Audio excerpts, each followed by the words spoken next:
அனைவருக்கும் வணக்கம்.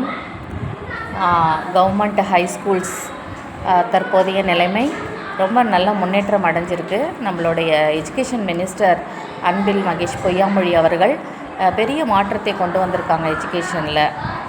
அது மட்டும் இல்லாமல் ஜப்பான் மற்ற நாடுகளுக்கு சென்று அங்கே உள்ள கல்வி முறையை பார்த்து அதுபடி நம்ம நாட்டில் இம்ப்ளிமெண்ட் பண்ணிகிட்ருக்கிறாங்க. இது மிகச்சிறந்த வழிகாட்டியாக அவர் திகழறாரு.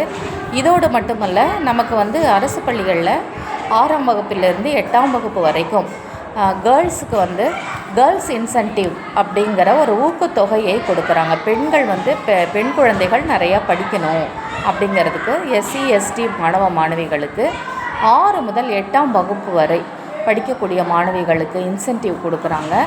6ஆம் வகுப்புக்கு போன வருஷம் 1000 ரூபாய், 7, 8ஆம் வகுப்பு மாணவர்களுக்கு 1500 ரூபாய் நம்ம கொடுத்துருக்குறோம்.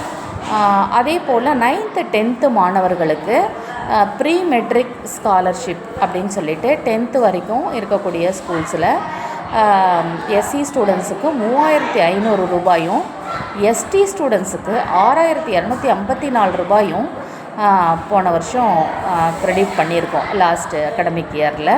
இது இந்த வருஷமும் இப்படியே தொடரும். அதே போல் யாசஸ்வி அப்படின்னு சொல்லக்கூடிய பிசி எம்பிசி கேர்ள்ஸுக்கு ஊக்கத்தொகை 9th 10th படிக்கக்கூடிய மாணவ மாணவிகளுக்கு கேர்ள்ஸுக்கு அதிகமான அமௌண்ட்டு கொடுக்குறாங்க. 4000 ரூபாய் கொடுக்குறாங்க. மாணவர்கள் நல்லா படிக்கணும், கல்வியில் முன்னேற்றம் அடையணும், மாணவிகள் நிறைய நம்ம நாட்டில் படித்து முன்னேற வேண்டும், கல்வி போக வேண்டும். உயர்கல்வியிலையும் அவங்களுக்கு ஊக்கத்தொகை வழங்கப்படுது, மாதாந்திரமாக வழங்கப்படுது. அதனால் நல்ல ஒரு பலனை நம்ம எஜுகேஷன் மினிஸ்டர் அவர்கள், நம்ம தமிழக முதல்வர் அவர்களும் எஜுகேஷனுக்காக ரொம்ப பெரிய முன்னேற்றத்தையும் முன்னெடுப்பையும் செய்துட்ருக்காங்க. அதனால் அரசு பள்ளிகள் நமக்கு ஒரு சிறந்த வழிகாட்டியாக பல்வேறு அறிஞர்களையும் கலைஞர்களையும் விஞ்ஞானிகளையும் உருவாக்கக்கூடிய உன்னதமான பள்ளிகளாக இப்பொழுது நடைபெற்று வருகிறது.